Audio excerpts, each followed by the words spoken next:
Hello, everybody. My name is Oliver Fritz. I want to extend a very warm welcome to this session called How to Be a Strong Ally. I'm very pleased I have been invited to host this session by the organizers. Who am I? I was born in Basel, Switzerland. I live now in Zurich. I work for a different industry, for Hitachi ABB Power Grids here in Zurich as well. I'm a physicist. Why am I hosting this session? I've been asked probably because I was quite active in LGBTQ politics. I joined the Swiss Gay Business Leaders Organization Network in 1999. I was active on the board for the Yes campaign for the partnership law in 2005.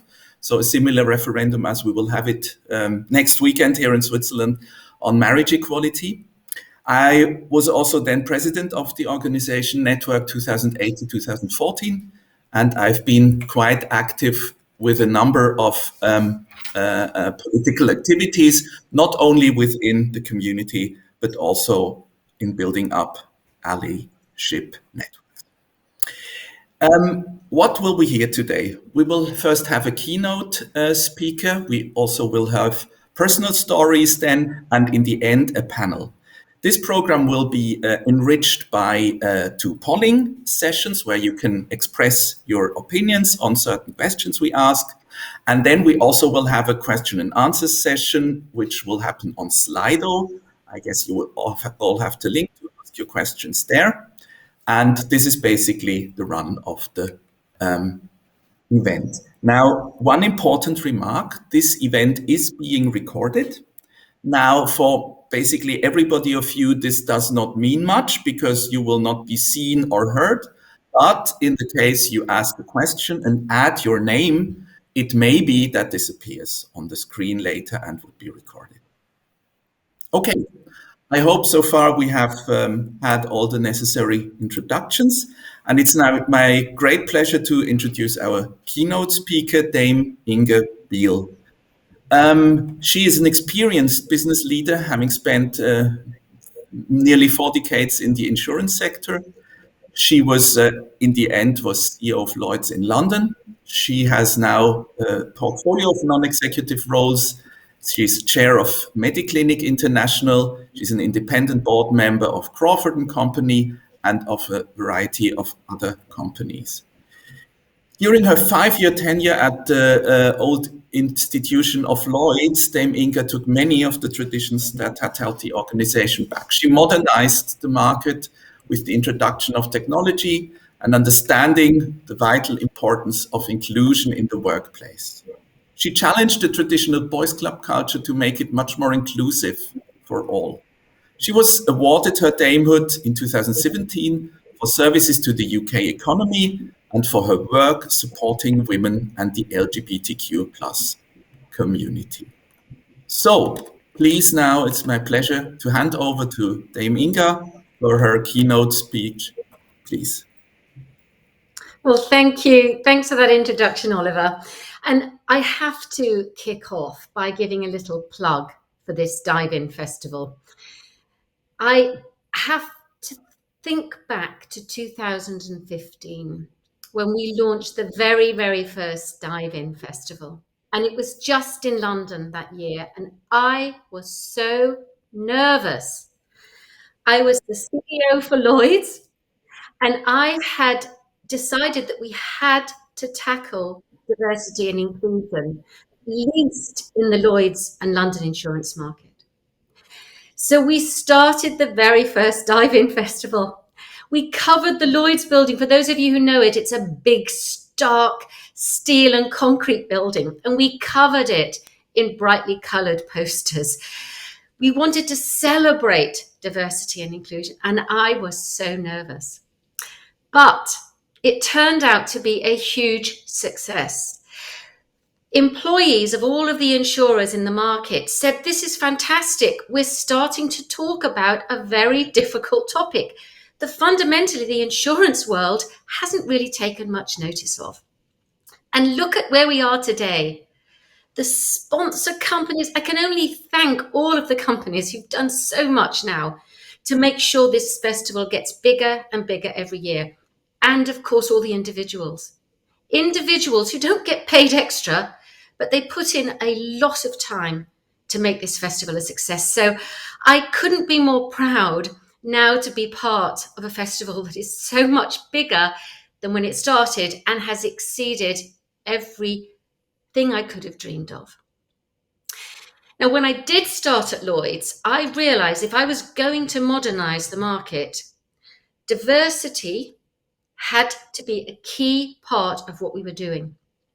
I looked at the insurance world, and particularly I looked at the lack of female CEOs across the world of insurance.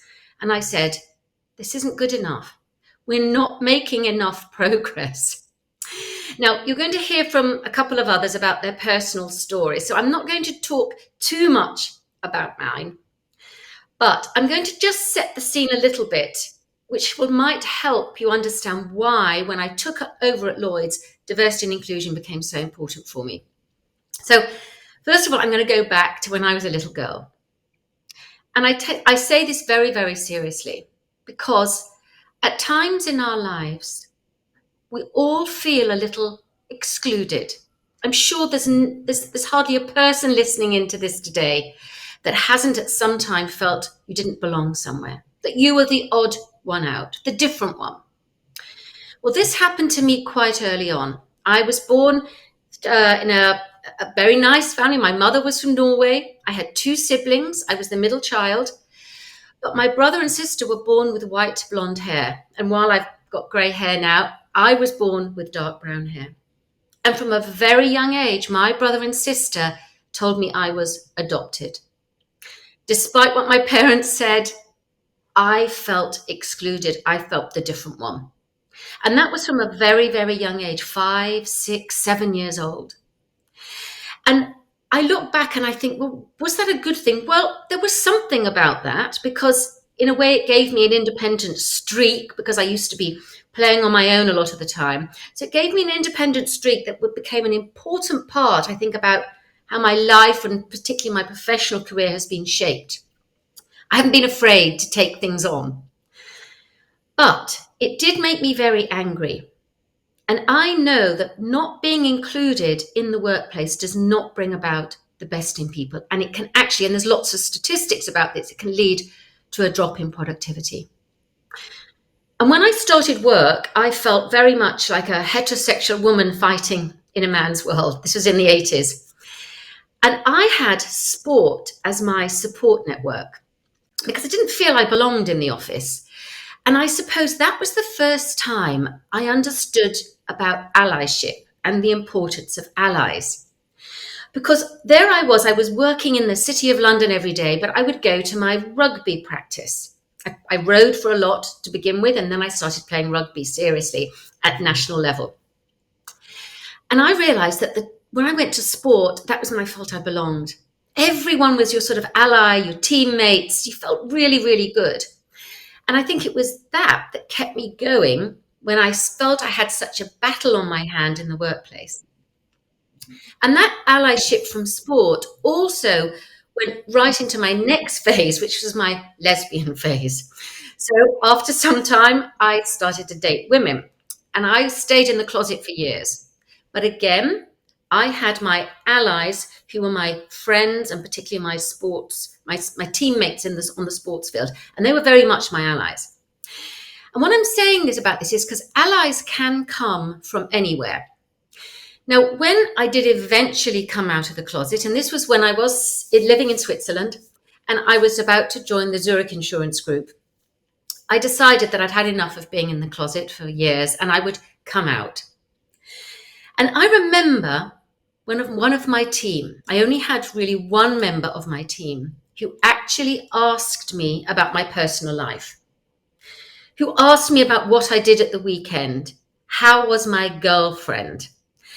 My other team members, they were a little bit, I think, hesitant to ask me, but the support that I felt just by that one team member showing that they cared, showing an interest in me, it just made me feel wonderful. So I know from personal experience that allyship can come from all sorts of places, and it can help you feel much better at work, much more comfortable, and particularly supported. Now, another phase happened in my life. After 12 years together, my wife, because we had got married at that time, she chose to leave me for a younger woman. And I found myself in a relationship with a man again. So now I've got another label of bisexual. And then this is an extraordinary time for me, because this was all happening when I was moving back to London for work. And then I felt another type of exclusion come along. A group that I'd been very much part of, the lesbian scene, suddenly didn't know how to treat me. Did I belong with them?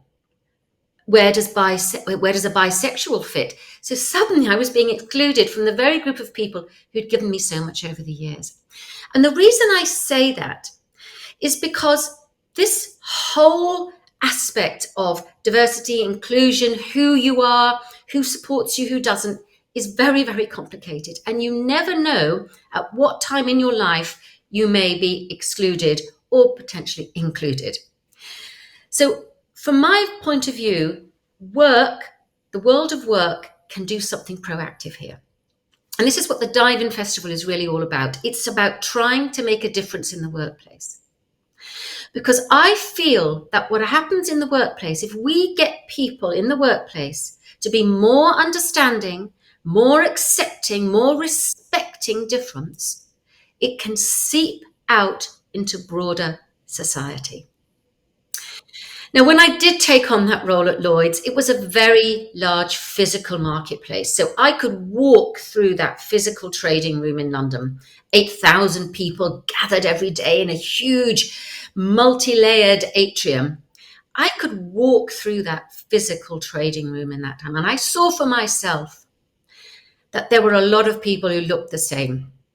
And that was when I realized, and I looked out across peer companies, peer CEOs across the world of insurance, and I saw that there were very few females, very few people who weren't a white man, didn't know often about people's sexuality at all because it wasn't really talked about.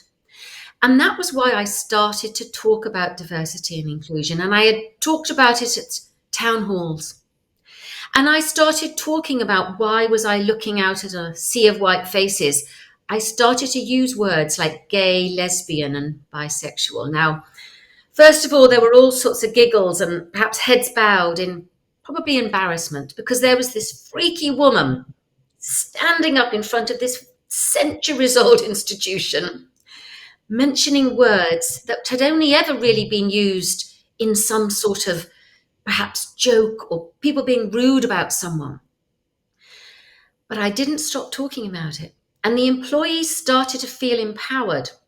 And this was in 2014. And then we had people coming and saying, can we set up employee resource groups? And I thought, there's got to be something to this. We've got to take some action here. And I felt so good after a few years of working on this that the employee engagement score showed that the gay men who worked in the corporation of Lloyd's were the most engaged. And that means that when you're most engaged, your teamwork improves. Everybody benefits. Productivity improves. When there's good engagement and a feeling of belonging is high, everybody benefits. The whole organization benefits. Your company benefits. And it also, when you have different people sitting around the table and they're allowed to speak and it's a safe place, it encourages creativity. And that for me became one of the most important things for Lloyd's, was that it was going to remain, it could remain in the dark ages if we didn't have creativity and new voices around the table. So I've always found this need for conversation has been important. And the active allyship has come about because employee resource groups started to talk to each other. This is how we all started. I remember the first women's network. We were all a bunch of women talking to each other. It's got to now involve people who are different. So the Dive-In Festival has become, bring somebody not from your group or the group that the session's focused on, bring someone else in, bring an ally in. My goodness, it would be enriching. For you as an individual, if you go and learn something about somebody else, you hear their perspective, it is so enriching. And the thing that we can do about this allyship, I remember the first time we had the Pride flag on the Lloyd's building during the Pride month in London. I mean, again, you might say, well, that's not a big deal. Well, it was a big deal in those days. But the number of allies, straight allies we had from the market supporting that launch, I saw the pleasure in their faces, not only to be able to support this, but actually to be part of a much bigger, broader, important topic about support and inclusiveness and belonging at work. And the reason I talk so much about work being an important catalyst for the wider society is because I remember the launch of the Pride at Lloyd's network. One evening after work, we had some speeches and wanted it to be a little celebration. And most people were very joyous. We had lots of allies there at the time, lots of people from the LGBTQ plus community. But what really resonated with me, and I will never forget this, an older guy came up to me, and he'd been working at Lloyd's for about 30 years. He came up to me with a slight tear in his eye, and he said, "Inga, thank you. I never thought I would see this happen in Lloyd's. I never thought I would see this day. This is quite amazing. We're launching and talking about inclusion for the LGBTQ plus community." Now, I thought he was going to tell me he had come out of the closet for the first time, but instead he told me that his son was gay. And for years, he'd not felt able to talk about it openly at work. He pretended that his son, who was now in his 20s, was heterosexual for fear of some judgment or perhaps for fear of some nasty banter or remarks in the office. So I was absolutely delighted that he had come out about his son. But what it does show is the power of what we can do in the workplace and what active allyship and support in the workplace can do. It can liberate and empower individuals sometimes in ways we might not have expected. That man is now walking tall and proud outside of work about his gay son. It's quite incredible.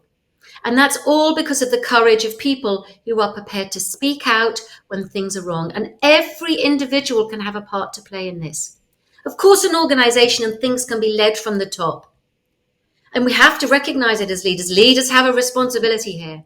But every single one of us can do something. We can be a role model in our own rights. We can influence and make change happen by, we see something inappropriate work, we speak up about it. We show support for people who are different to us. And I want to continue to be able to use my influence to make it a better, more inclusive world of work, but also a broader inclusive society, which is why I will continue to be outspoken about the topic. So obviously people in power have huge influence, but I think my message to you today is, as individuals, use the power that you have to make a lasting positive difference to inclusion in your organization and be an active ally. So thank you very much for listening. And I'll now hand back to Oliver. Over to you, Oliver. Thank you so much, Dame Inga, for these inspiring words. That is a very, very great speech for starting this event. Now let us come to our first poll. Our first poll question is now going to appear for you such that you can vote. Would you consider yourself an active ally? Actually, where are you on the journey that Dame Inga just described with her colleague? Would you say, yes, I don't hesitate to stand up for others when I witness non-inclusive behavior? Yes, but I need more resources to learn how to be a stronger ally. Then you're at the right place here. No, but I want to become one. Or even, no, I don't believe it helps to change behaviors. So take your time to answer the question, because the result we will only look at in 5 minutes after the next part. Now, allyship is, of course, important in business, but for a very specific actual reason, I have introduced now a little slot on a very, very important issue of Swiss politics, namely the referendum on marriage equality next Sunday.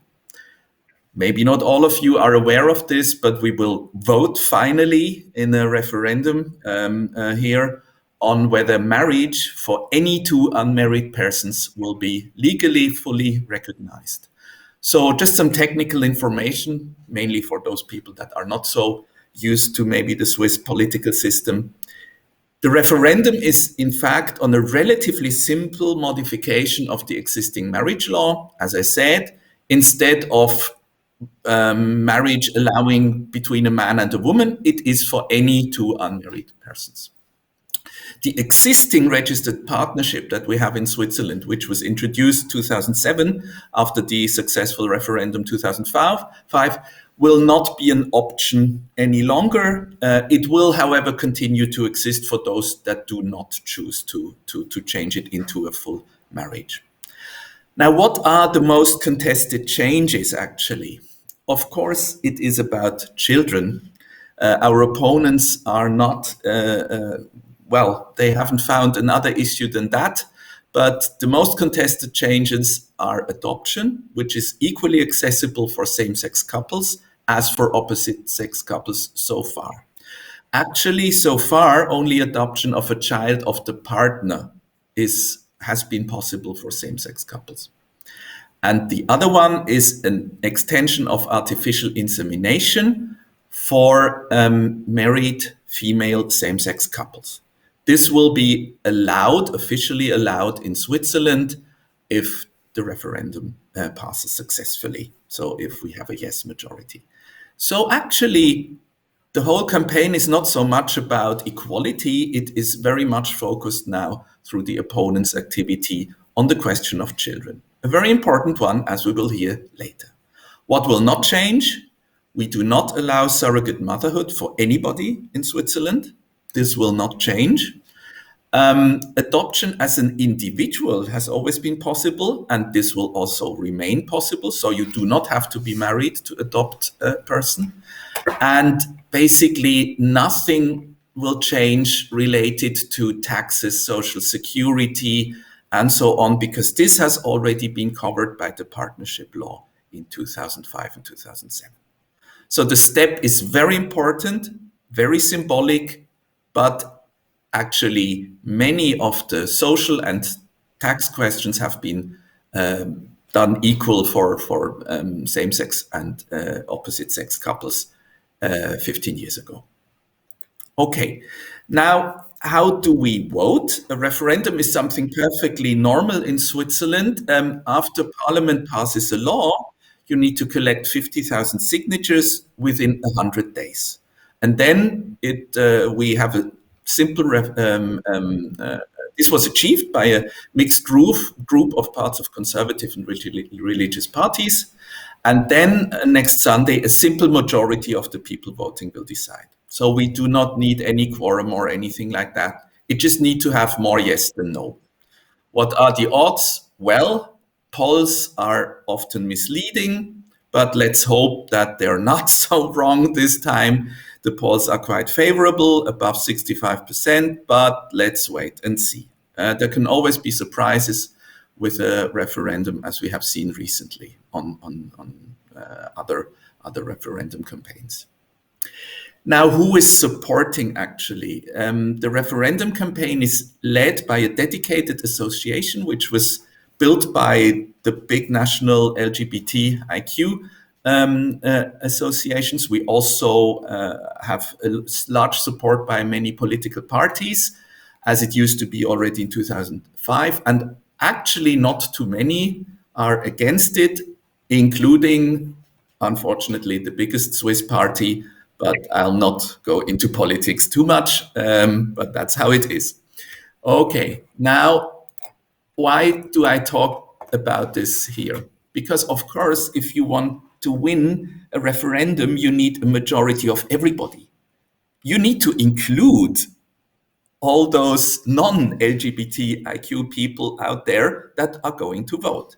Because why should somebody vote for something for a minority? You could be very cynical and say, oh, I don't care. I'm not affected. There is nothing in for me. But this is not how it works. Of course, how to win a referendum as a minority means how to have good allies. And what has been very successful already 2005 is to start with your family. family and friends. Then you need to create visibility, positive emotions for your cause, and make sure your cause is multiplied by your allies. So exactly what Dame Inga told us, if you make sure that your friends are telling everybody that they are so happy to have so many good friends, and maybe even a son or a daughter that is part of the LGBTIQ community, that will multiply your message on an emotional basis. And this is very, very important to win a referendum, because let's be very clear about that. Many people decide also in political things with their gut feelings and not only with pure intellectual arguments.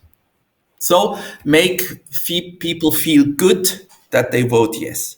If you manage that they have a good feeling after they voted yes, then you have a very good chance to win a referendum as a minority.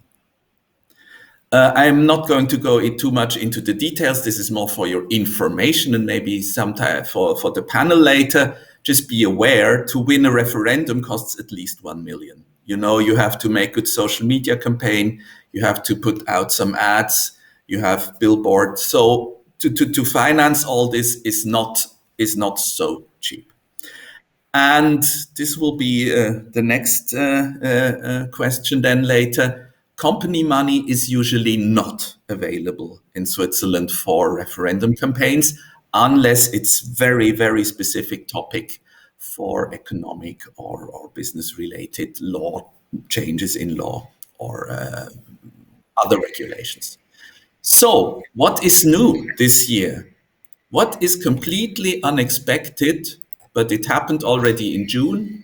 Suddenly, companies started to express their support in Switzerland explicitly. This started already in Pride Month with this LGBTIQ pledge you see on the left side. And actually, recently, about 3 weeks ago, you see the right ad that was distributed through social media, but also printed media, where many companies openly support a yes for this referendum. This is absolutely new. We have not seen this for many years. And one of the questions later, maybe in the panel, will be, what has changed? Why does this happen now? And we will see. We will hopefully get some answers here. We also had in our company already in Pride Month, we had social media templates. This is one of my HR colleague who actually posted it like this in LinkedIn and other social media. So this became a fully supported strategy in many large companies, and I'm very happy about it. So let's hope that this support will give the missing edge to our referendum. Okay, that's so far for this referendum on marriage equality. We now come to the personal stories that we want to present you. And sorry for the order, we will actually start with Angela Mattes. And Angela has continuously been leaving her comfort zone, and she has always been an integral part. Leaving the comfort zone has always been an integral part of her life story. As a transgender woman, she took many cycles of extending her comfort zone to finally make the big step and transition. At the same time, she pursued a professional career that gave her constant opportunities to learn and develop. She was always very active building up LGBTIQ networks in her company. And now, even after 38 years, she put on her discover and stepped out again out of the comfort zone. She's again on the journey of learning, research, exploration, and discovery, following ideas and theory, looking for conversation and critical dissent to combine them for new solutions by connecting the dots, especially but not exclusively for the insurance industry. On her website, I found a wonderful quote. Diversity is being asked to the party. Inclusion is being invited to dance. Belonging is dancing like no one's watching. Now we will listen what she has to tell us about her personal story. Please, Anja. Thank you, Oliver, and it's really great to be with you today. I am transgender, and I believe that allies need allies too. My transition happened in 2014 when I found the clarity about my identity and courage to actually do it. I was already 47 years old at the time, had carried my female identity with me all my life, and for the previous 7 years, having traveled to other countries to be out as Angela already, had developed the personality and the security I needed. But being ready myself, I also realized that my friends and colleagues that I would tell about my intention to transition did not have any time to prepare and might even feel overwhelmed. Not to be confronting, but respectfully engaging them was very important to me. I wanted them to be travel companions on my journey and not just spectators.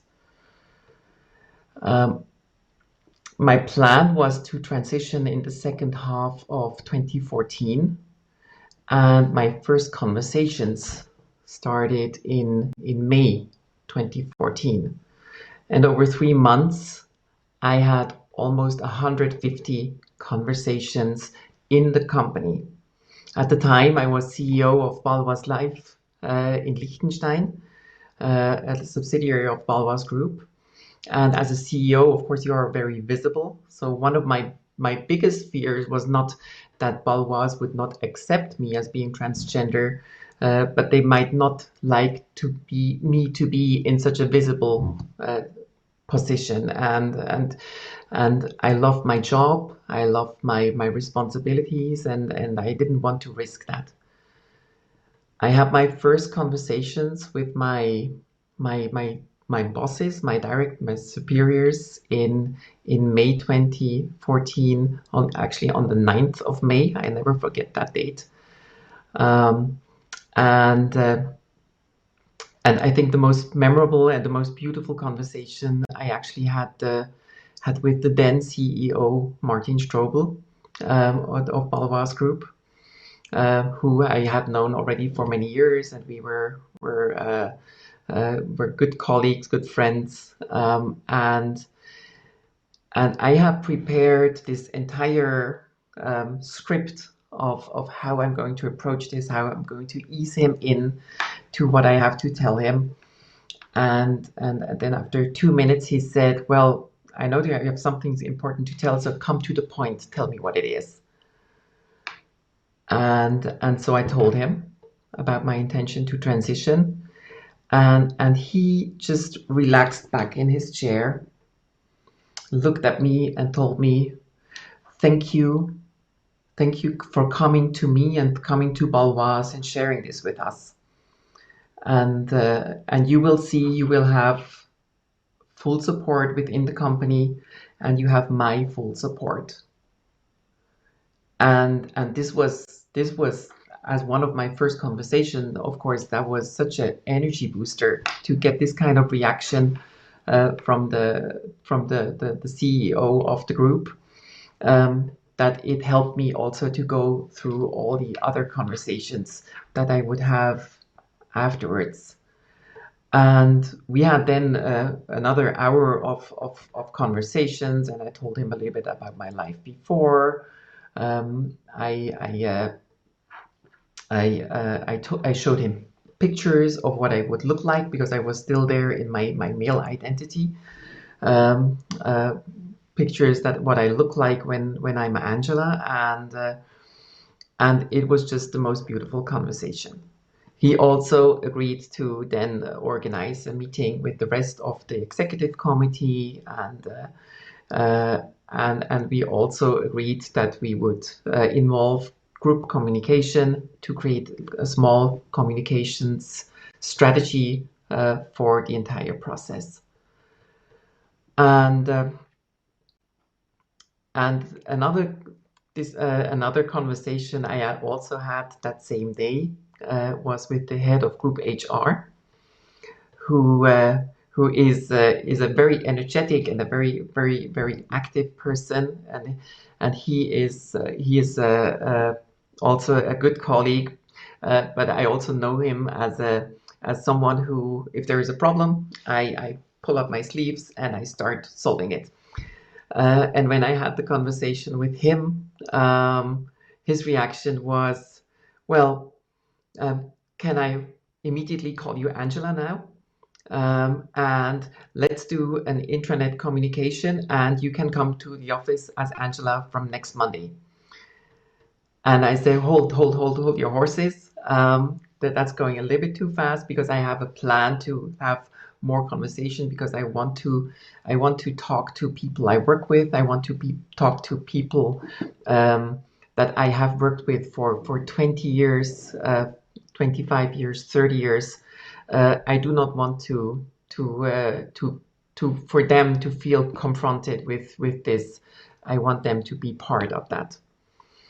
And he finally agreed, but he was a little bit skeptic if I would have these conversations, that there would not be rumors in the company throughout that process.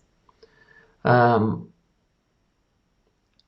went on to talk to my employees in Liechtenstein first, and then went into the conversations with colleagues in Basel and in other subsidiaries of Baloise.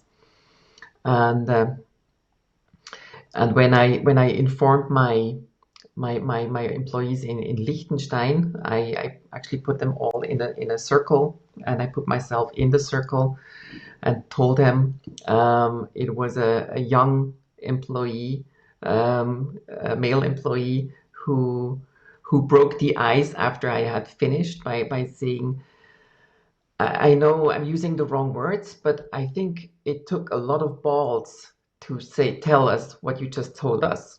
And with that, he broke the ice, and there were a lot of questions by the employees, and a lot of questions to better understand what was happening. And I tried to answer all those questions as good as I could. And also in the other mostly individual conversations, I had 150 conversations. I tried to. There were a lot of people who were at the first moment a little bit overwhelmed with the information. Some were surprised, because they told me, well, because you never had a girlfriend, we thought you might be gay. I'm surprised now that you're not gay, but that you're transgendered. But all in all, they were all good conversation, and I think the most wonderful thing that happened to me during those conversations was that when you put yourself out there, and when you open up yourself to others, like you do when you come out and tell something that you have been ashamed of for most of your life, you make yourself vulnerable. And the beautiful thing that happened in those conversations was actually that because there was a space to be vulnerable, a lot of those people that I talked to started to tell me about themselves as well. They told me things about themselves that they usually do not share at work, things that they also are ashamed of, or thought it's not the place to talk about that at work. And that I took that out of those conversations as a gift. That these conversations that I had were not just me coming out to them, but they, in a way, them also coming out to me in their way. And this kind of coming back out to me was also a kind of support and allyship that I felt from them.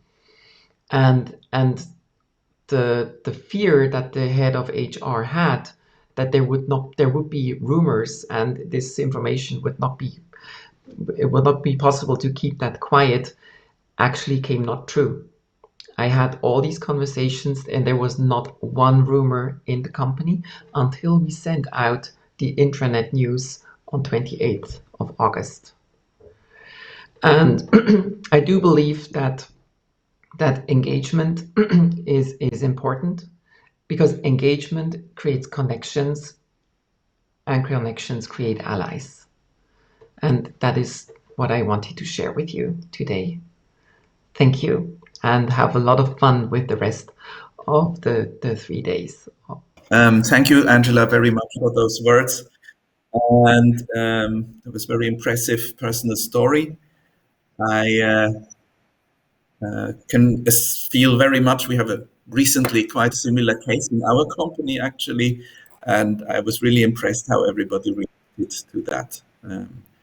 Okay, now let's have a look at the poll results. Maybe it's a good time now.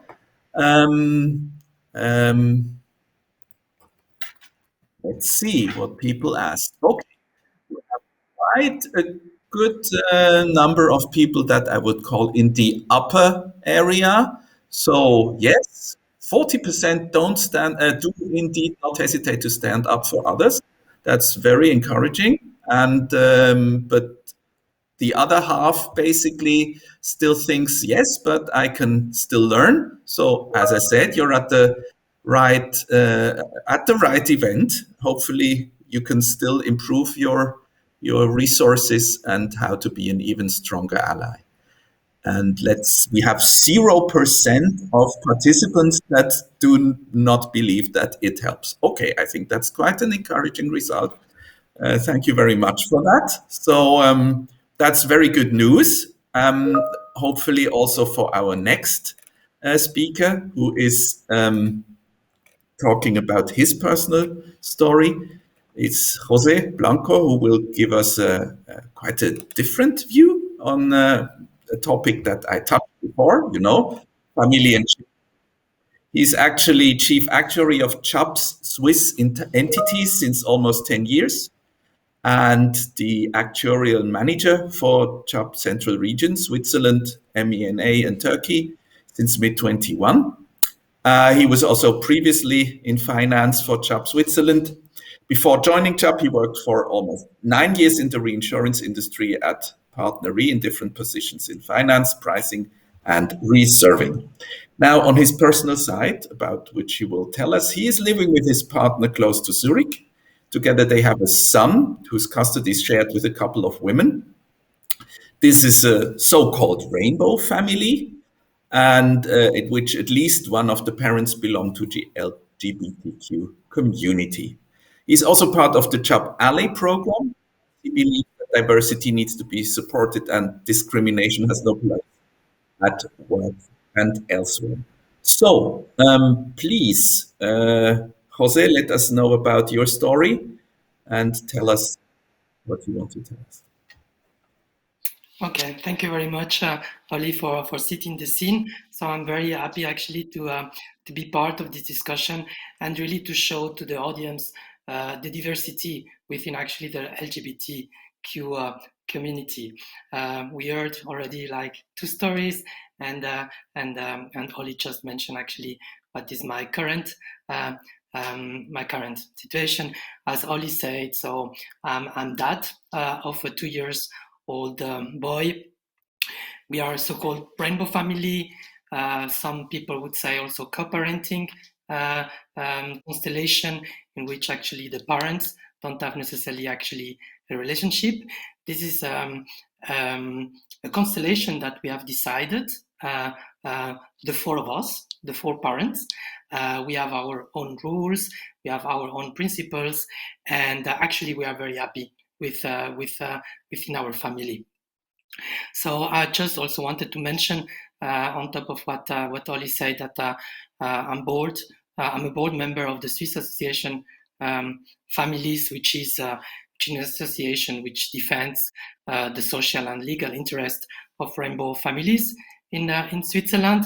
it is estimated that around 30,000 children are growing up in rainbow families in Switzerland.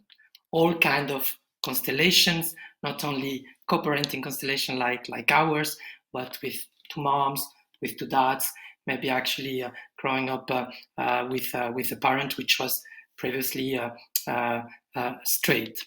So now that that you have actually a little bit of feeling for my background, I would like to share with you my personal thoughts and feelings about three aspects in relation to the topic of today. So how to be a strong ally for the LGBT community in a work environment. So I would like actually to put on the table three aspects of it, which I think are important or were important in my journey. One is around visibility, which was also mentioned by Oli before. The second one is about identity, and the third one is about self-discrimination, which somehow was already mentioned by some of the panelists. So we'll start with visibility then. So I think the something which has changed noticeably, very noticeable in my life since I became a dad is that I'm outing myself everywhere. So playground, supermarket, and at work, because obviously there is a child. People ask questions about the child, and in small talk questions, very easily actually you are confronted with a question which you can ignore, or which you can just not really answer, or you can answer. But if you answer it, then obviously then there are like 10 other questions which can become actually quite personal in a playground, to be honest with you. I think this is for me not an issue, let's say, to out myself, because I'm feeling comfortable with myself and my story. But sometimes I think that, or I used to think that this was not relevant. This was not relevant for me in the context of an actuary activity. So it doesn't really matter actually what is my sexual orientation to calculate reserves. But I have to say that with time, I'm becoming more and more conscious about the importance to be visible. And I think there are two aspects into it. One, I think you become more authentic. I think, as Angela said, you become also more vulnerable. And this is actually, in general, improving actually the relationships. And the second thing I think is that when you are visible, you can actually inspire, motivate other people to be themselves. So I'm not suggesting that everyone in the LGBT community should become a parent. I think that's clear. I'm just telling, do what you want to do. You should be able actually to live your own dreams, and you should actually have the same options as other people. I remember, for example, when I was young, I had a teacher in the high school, a philosophy teacher, which was very open about him having a relationship with another guy, and at that time, I think this had a lot of big impact on me. So I think this really opened my eyes, made me think a lot, and I really hope that by being visible myself now, I'm also opening the eyes and doors for people that may come after me. So the second aspect I wanted to just to address is around identity.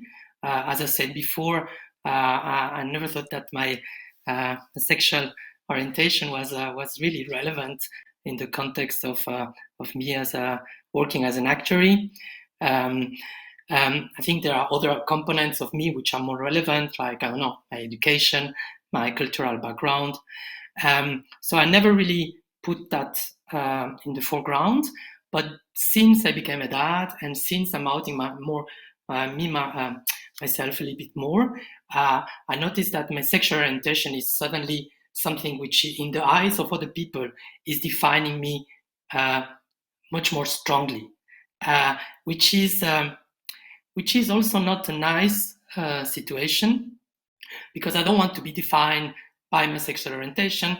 I want to be defined by all the attributes that make Jose the way he is.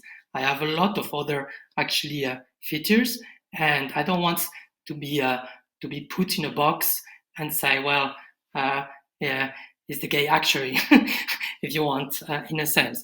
I think that's something that I noticed.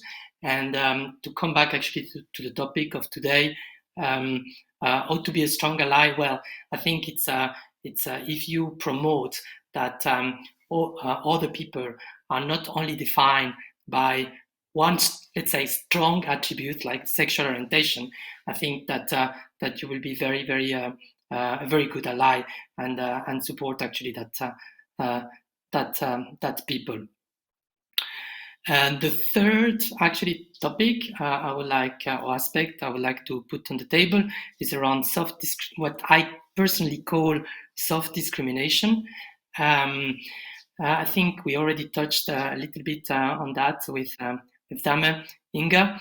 I would define self-discrimination as being actions or acts or words which are clumsy or inappropriate, which makes actually the person that received the comment or the action feel bad about his situation or her situation or his decisions. This could be intentional or not, but it has always a little slight judgmental component. And I will give actually some examples of that. I was in a party. My son called me Papa. And suddenly someone asked me, well, he's calling you Papa. Okay. Oh, is he calling your partner? And they say, well, he's calling him Daddy. And then the person says, you teach him how to differentiate between the both of you. And I found that remark or that question a bit weird, because you will never ask actually that question to a straight couple. You will never ask, he's calling you mom, because you teach him to call you mom. Well, of course you teach him to call him mom, like you teach him actually how to call milk, and or to call actually the grandparents granddad and grandma. Exactly the same. But this is like a slide, just an example of a question which could be a little bit judgmental and a little bit, let's say, offensive. Another example would be actually when I explain about our constellation where we have 4 parents, which comes quite often actually. It's how do you solve arguments? Well, we solve arguments exactly the same way as any other family. We discuss. We are 4 people. Sometimes it helps to be 4 people in a discussion. Sometimes it doesn't. Like sometimes it helps to be only 2 people in a discussion or not. But this is a typical question which you will never ask a straight couple having actually a child in the context of having this child. And I think somehow this question is bringing actually the thought that we have more issues than actually traditional family, which is actually not necessarily true. The last example actually I have, which I think is actually the worst, is which comes quite often, even if we explain actually our constellation and how we are organized, is okay, that's interesting, blah blah blah. Who is the real father? Who is the real mother? And I mean, we are all real fathers and real mothers. We are committed to our child equally. That's the concept of our family. It is true that there is a biological mother, there is a biological father, and in our case, actually, the biological father and mother are the ones which have the legal custody of the child. But together with the social parents, we are all real fathers and mothers. And this type of questions I think it's are always a little bit I wouldn't say offensive, but clumsy, inappropriate, and creates actually an awkward situation. So to summarize, so I'm personally convinced that being visible and showing my reality can make things move forward in terms of acceptance within the society, but also in terms of legitimacy. So the marriage equality bill that was presented before by Oli is an important step towards equality, but there are out there are all kind of realities which are still not treated equally by the society and laws. For example, in my personal experience, where not all parents are recognized by the law, and secondly, I think it's important to promote that people are not only defined by the sexual orientation or by one or two other attributes. I think as an ally, it's important actually to promote the fact that people are many-sided, and last but not least, I think it's important to fight against discrimination in all forms, even if it's as I said before, in the form of self-discrimination. I think it's important as ally to make people realize about their prejudices and how this could affect others. And with that, I give the word back to Oli, I guess. Thank you very much, Jose. Yes, very impressive. I really can imagine all those questions. Even non-dads hear them sometimes, and I think we have become much more sensitive and we listen much more carefully how some people talk to us about those issues. And I think that's a very, very good examples that you picked. Maybe we can go back to the slide set. Then we would see, for the last part of our journey into allyship, we see our next two guests. And yes, I see it. Okay, then I just go one slide further, just a moment.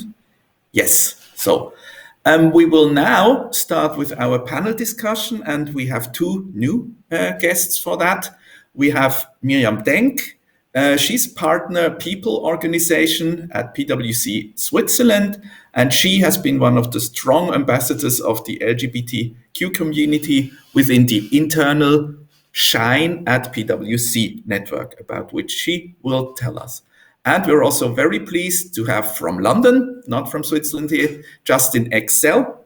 He is a global executive sponsor for the LGBTIQ ally networks in Swiss Re. Very global. I really I come to that point later also. Maybe he will. He's not only in touch with groups in Europe, but really also on a global scale. So, Justin, can you maybe tell us quickly what made you become an ally? How did your journey into allyship go? Happy to. Hello, everyone. Justin, you want to go first? No, you go first. All right.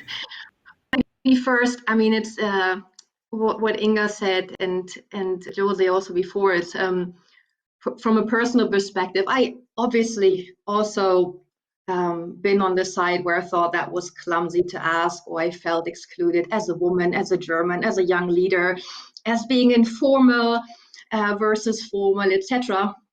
But that's one part.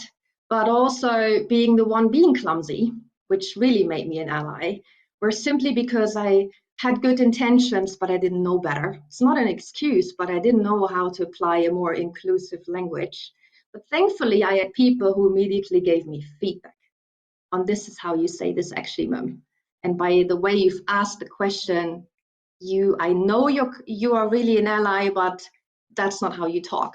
So these were a number of personal examples with one of a very close friend who's shared with me her story of her son being transgender, and I could literally feel the anxiety and the insecurity the family had of what does it mean to us, and wanting to support a child. And She is now a very happy teenager, and the family is happy and really embrace this.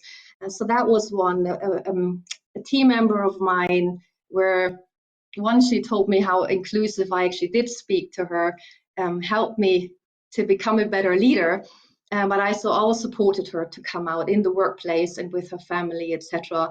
And then also, my mom actually a few years back called me up saying I'm in love with a woman, and been obviously very supportive from day one. But there was a lot of insecurity also on my side. But ultimately, I figured out we got to stick together and help each other out. And that's just a few examples of why I think allyship is so important and something very personal to me, and that I'm willing to get up and stand up for every morning. Thank you very much. Justin, what drives you to be an ally? Or what do you gain from it? Those are great questions. And well, first of all, I want to say, perhaps part of my journey really began at that moment that Inga spoke about, the moment when she lit up with color the Lloyd's building. I work in the Gherkin, so a few hundred meters from the Lloyd's building, and I remember walking outside and thinking, wow, what is all this about? And at that point, 2015, my journey as an ally had not even begun. And now if I fast forward to today, I kind of think the journey that you go through to become an ally has a lot of similarities for a lot of people. And I can see from the poll that most of the audience on this event today are already allies, right? We're preaching to the converted, and we're just trying to arm all of you with more thoughts about how to become a stronger ally. And I'm learning a lot already today, so that I think we're definitely achieving that. But I think if leaving this today, you can go away and also recruit other allies, bring other people on the journey. And to do that, you need to think personally about what's brought you on the journey into allyship. So I'll tell you a little bit about my journey, and then I use that regularly to bring other people on board.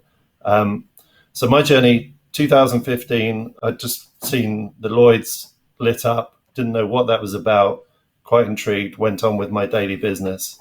Our head of HR at the time, who'd been to one of those dive-in events on the first year, came to me and said, hey, Justin, this is after dive-in, said, hey, Justin, I think we need you to step up. I think we need to start an ERG to support our LGBT colleagues. And I said, well, that sounds great, but why on earth would we need to do that? We're an open company. As far as I know, there's no issues in this company. And she said, well, you should meet some people. You should talk to some people. So she introduced me to a few of our LGBT colleagues who then told me their stories. And some of those were good, and some of them were, Swiss Re is fantastic in so many ways, and blah, blah, blah.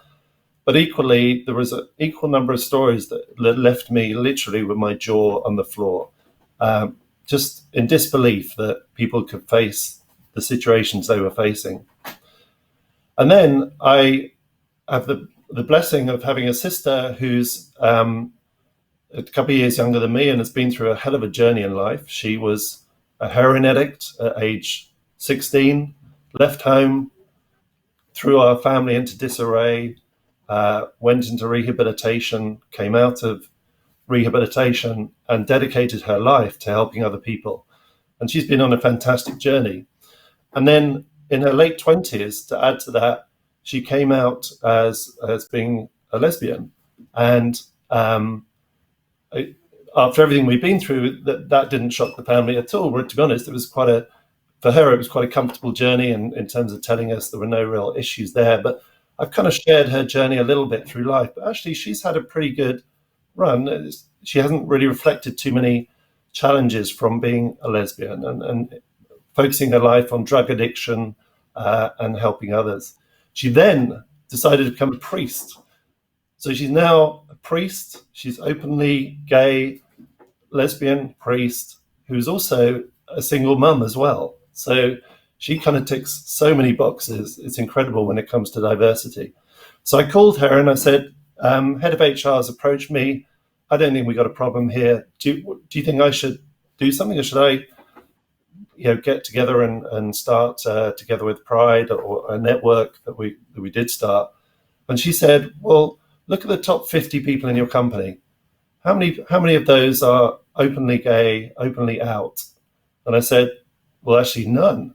And she said, and before your colleagues that you just spoke to who were openly gay that were introduced to you, how many openly gay colleagues did you have? And I said, well, none. She said, well, you've got a problem, so you need to go and do something. So I was like, wow, this was like my awakening moment.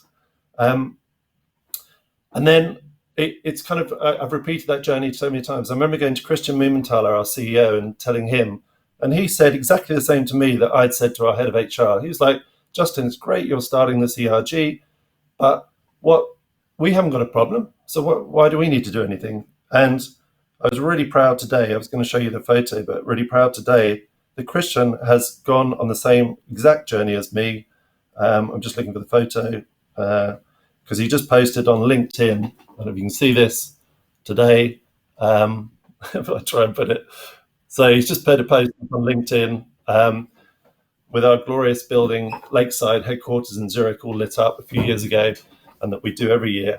And he's just posted about his support for the vote in Switzerland. So he's been on exactly the same journey. And then what does it bring for me? It has brought so much for me. And I want to give you one example. Angela has just told you her story. I've not had a chance to tell Angela this, but her story has saved somebody's life. So let me tell you what happened. I had a phone call. So Angela presented at Swiss Re her story, and it went down really well, and we recorded it and we shared it globally. I had a call from a colleague in New York, and this chap said to me, when you're in New York, I need to see you. I need to tell you something that's happened. So then a few weeks later, I was in New York. I went to see him. I was like, what happened? And he said, I have to tell you about my nephew. My nephew has been suicidal. He's tried to commit suicide 2 or 3 times. And as a family, we are desperate to help him. And he said, none of us knew what to do. We didn't know what was going on in his life. And he said, I was invited by my line manager to watch Angela speak, as we really try to encourage when we have speakers to really share it with people who are not allies today. And I think this is the message to all of you, to get the people who are not allies today to watch and listen to a story. So he watched and listened to Angela's story, and he said he had a bit of an awakening moment. He hadn't thought about this before at all. He went home. They had a big family dinner that night, and he told the story about how Swiss Re was starting to light up its buildings, how it was starting to bring people in to tell stories. And he told a bit about Angela's story. And he said at the end of the dinner, his nephew came to him and was in complete tears and said, I need to talk to you. And his nephew told him how his nephew wanted to go through a transition himself, or to her today. And he then spoke to his wife, and they approached his nephew's parents, and who were, they knew it was going to be a real challenge for them. But anyway, the end of his story is that his nephew has now transitioned to his niece. Her life is transformed, and that is because of an allyship, event and story. So all of you can go and change people's lives. You use that to have the courage to be an active, vocal ally. So sorry, I've spoken long enough. Hand back to you. Absolutely. That is very, very clear, because this is a question that I hear also, why do people suddenly engage in this work? And this is a bit my next question, and this really goes to everybody. By the way, audience, you can also ask questions. Don't forget that. We will come to that point. Use Slido. As I said before in the referendum presentation, something changed in the last 5-10 years. What did we see this summer in the European Football Championship? We saw a huge discussion about rainbow colors at the stadium. We saw rainbow flags at the corners of the football field. What changed? Why has this so much expanded into the company world, into the public, into the public visibility? And does it have to do with a strong collaboration between the LGBTQ groups and the ally networks? Anybody is invited to answer. You all are.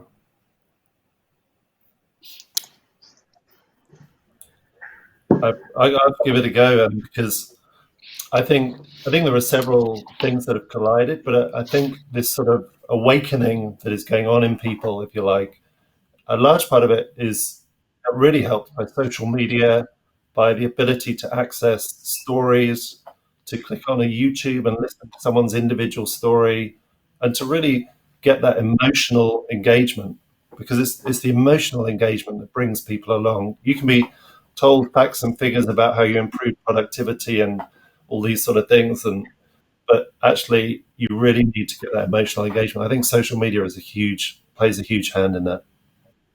Okay. And can I just add, Oliver, employees are now expecting their companies, their CEOs, to do the right thing. It started probably the Me Too movement a few years ago. Then we had Black Lives Matter. We've had homophobia on the football pitch, and that's been dealt with, by authorities. Hasn't been stopped yet, but they tried to deal with it. And I think employees now just expect their CEOs to do the right thing, whether it's about climate, inclusion, society. And I think it's terrific.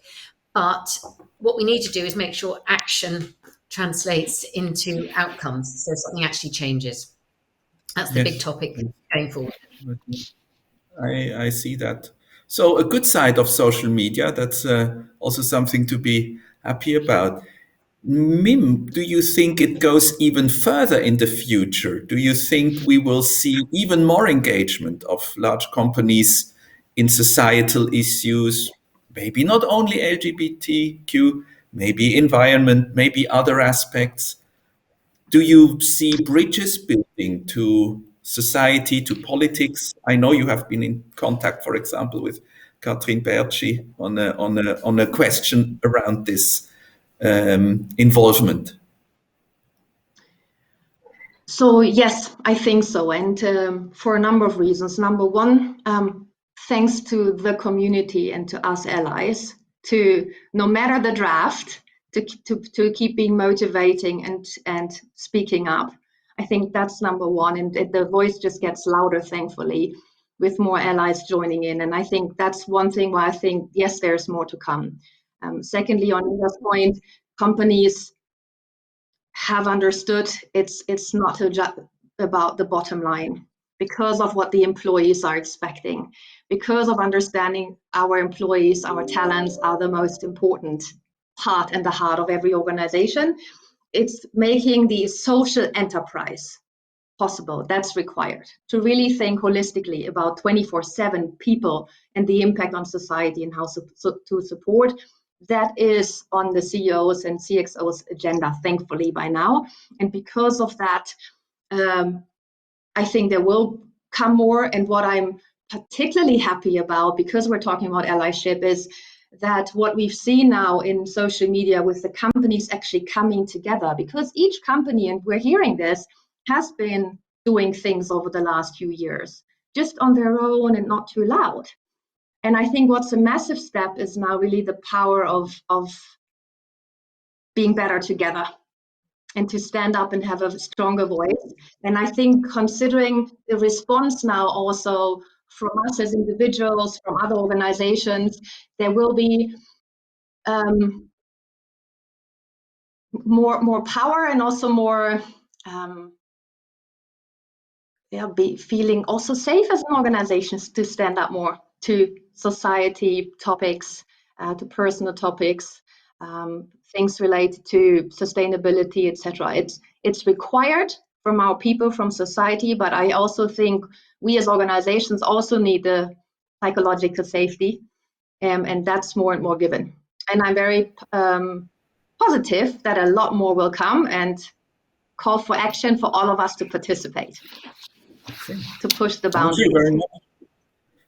Maybe a last question, because before we look at the Q&A from the audience, Angela, for you it was very important in when we discussed how do the LGBTIQ people and the others communicate. The respect goes both ways. Did we hit the right chord, obviously, in the last years? Did we really do it well? It seems so. Or do you think there are still gaps we need to bridge between us and our allies? I do think we have done the right things, and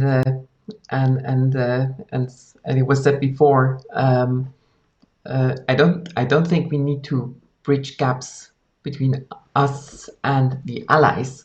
I think the gaps that we have to close is how to bring the not yet allies into the discussion, into the dialogue, and I think that will hopefully become easier and easier over time, because what I told in my story, and what we have heard also about the engagement of the gay men that have the highest engagement in a survey. I think what is created is kind of like a funnel, or where when people realize that being your authentic self and being able to talk about who you are and be who you are, that is not just for LGBTIQ, this is for everyone. Something that opens up new possibilities in an organization. And that is why I truly believe that what we are doing here is a benefit for everyone, and for everyone in an organization to bring their best selves to work, and this will close the bridges over time, I'm sure. Thank you very much. Now let me ask, do we have questions from the audience coming in? Can I see that eventually?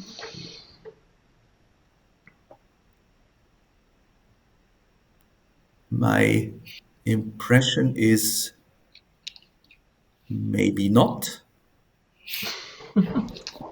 Okay. Well, I don't know if this is a real or a technical question, but it seems so. Well, we have enough questions on our preparation. Justin, I mentioned it. You are also very strongly connected to ally networks in other parts of the world.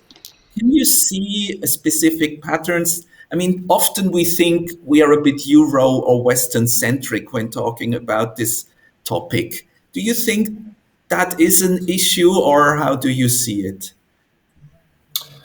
Yeah, I think we absolutely have to respect the different cultural backgrounds around the world and the different places that they're coming from. So at Swiss Re, we have a big operation in India, in Bangalore. We have a big operation in Singapore. So there's a couple of examples of what are historically challenged countries legally and culturally. And it was a big challenge for us as a company as well, because we originally, if you go back 5-6 years ago, we had individual HR policies in every country, and those reflected the local laws and norms. What we then decided to do, and under the sponsorship of our CEO, Christian Mumenthaler, was we decided to make a change within Swiss Re, that we would become an embassy globally. So we changed the everything from, for example, your health insurance, your life insurance, the sort of questions you'd be asked, and the environment that you come into, so that when you're an employee inside one of our buildings anywhere in the world, regardless of whatever the legal and cultural norms were outside, you could feel that you could be yourself, you could feel safe, you could feel protected. And that's created a tremendous change. And it's really ignited our Bangalore office, for example, it's just become flourishing in terms of people being out and talking, and the number of employee events and the understanding that's growing. Now, has this had a lot of challenges? Of course. It's caused a lot of frictions. There have been a lot of upsetting situations. But it can be, and certainly is, an uncomfortable journey. But from the leadership, with strong leadership, it's really pushed through and transformed us as a company in terms of people really feeling like they can be themselves, even in a challenged environment such as India. In Singapore, it's more, you also want to kind of lobby behind the scenes. You want to, whenever you have meetings with officials, you want to kind of make it clear about what our values are and so forth. So it's a slow progress, but it's very, very different. And so each one of our networks, the Together with Pride networks in each country, operates quite individually and really tries to address it from a local perspective. We do some global events, but it's really, a lot of it is much more localized. And even within the US, the different parts of the US can be very different. So you need to respect all these things. It's complicated. Yes. Yes, and it remains grassroots work to some extent, as you said. If you want to tell a personal story, you need to go down to the individual and encourage and enable and empower the person to appear and to tell their stories. Before we come, sorry. Before I was going to say another reason why it's yes. Why is it changing for companies? I was thinking about that question as well. Mm-hmm. And with now Swiss Re, we're a big investor. We have a $130 billion portfolio. We also are quite influential with a lot of other investors, large investors around the world. And we decided to move our portfolio several years ago to rating all the companies that we invest in under an ESG approach. So now if you look under that approach, a lot of it is also related to how does a company approach diversity, how inclusive is an organization, not only because it's the right thing to do morally and absolutely from that perspective there's no question, but it's also the right thing to do as an investor, because we found that companies that are more inclusive, that are more diverse, absolutely perform better. So there's a complete economic reason to drive capital to companies that are openly diverse and inclusive, and so it goes neatly hand in hand. That really plays together, and I think that's a big driver. Yes. So not only access to talents, but also access to capital market. A very clear answer to that question. Before we close, there is a second poll from today's discussion.